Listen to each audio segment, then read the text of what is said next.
bisa. Ya, itu statement dari Sekjen PDIP, Hasto, yang menyatakan ada poin yang menarik, tapi sebelum ke Pak Abdullah dan juga sebelum ke Bang Andreas, kita tahan panasnya dulu Bang Andreas.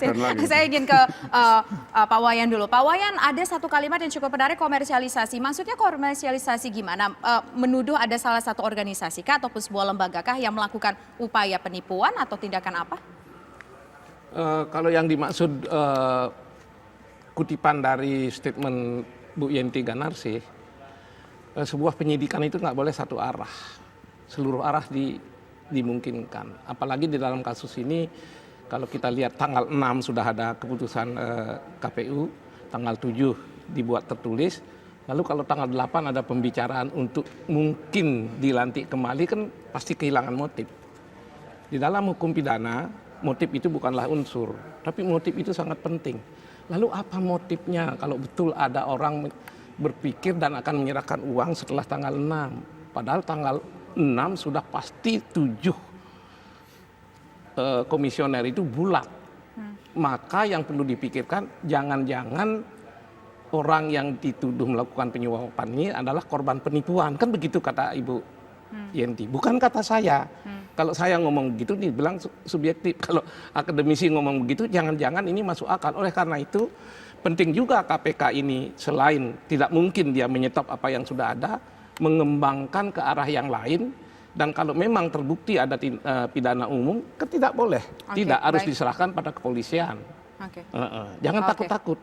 Tidak ada yang sempurna di dunia ini. Kalaupun KPK ada misalnya unsur perlu kemungkinan unsur tindak pidana yang lain. Kita keep dulu masalah kata Bu Yenti Ganarsi, dan itu banyak pendukungnya gitu. Baik, kita keep dulu di situ, kita tahan dulu soal unsur penipuan. Saya ingin ke Pak Abdullah menjawab pertanyaan menggantung sebelum commercial break tadi, soal ada perbedaan statement bahwa pimpinan KPK mengatakan sudah memberikan surat penggeledahan tapi tidak mendapatkan izin Dewan Pengawas, dan pengawas merasa tidak memberikan surat tersebut. Bagaimana Dewan Penasehat melihat ini, mantan Dewan Penasehat?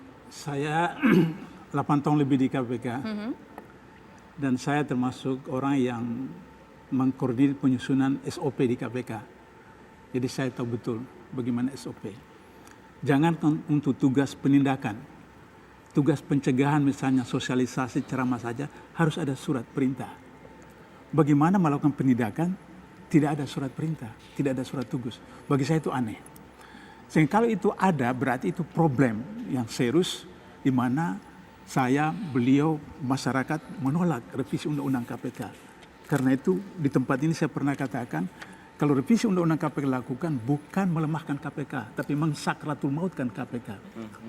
Sakratul maut. Misalnya, Dewan Pengawas. Dalam sistem administrasi negara, pengawas berarti mengawasi. Kita lihat dalam pasal 37 huruf B besar, itu ada 6 tugas dan fungsi dari Dewan Pengawas. Pertama, mengawasi pelaksanaan tugas dan fungsi kewenangan KPK. Yang kedua, memberi izin dan tidak memberi izin dalam proses penyadapan, kemudian penggeledahan, dan penyitaan.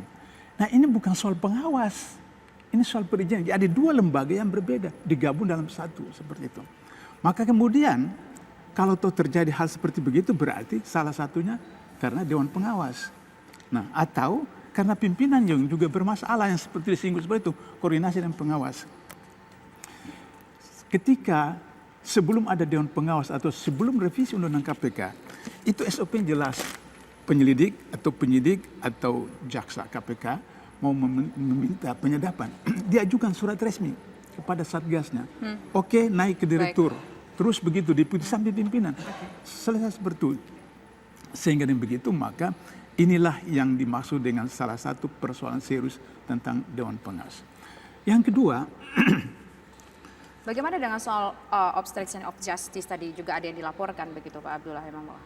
Ya, itu sah-sah saja kan, sepanjang itu memenuhi persyaratan, baik melalui KUHP maupun melalui undang-undang yang lain. Menurut Bapak sudah memenuhi persyaratan kah? Iya, misalnya. Atau misalnya katakan ada proses penghalang-halangan, maka kemudian KPK bisa menggunakan pasal 21 Undang-Undang 399 bahwa melakukan proses penghalang dan seterusnya seperti itu. Itu bisa pasal 21. Kalau ternyata kemudian teman-teman yang pergi melakukan penggeledahan itu sudah mempunyai surat seperti itu.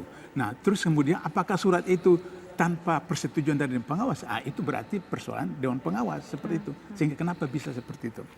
Tapi ketika beliau mengatakan tadi kasus bendahara partai besar waktu 2009, saya ketua komite etik yang memeriksa dugaan pelanggaran kode etik, di mana beliau saya periksa.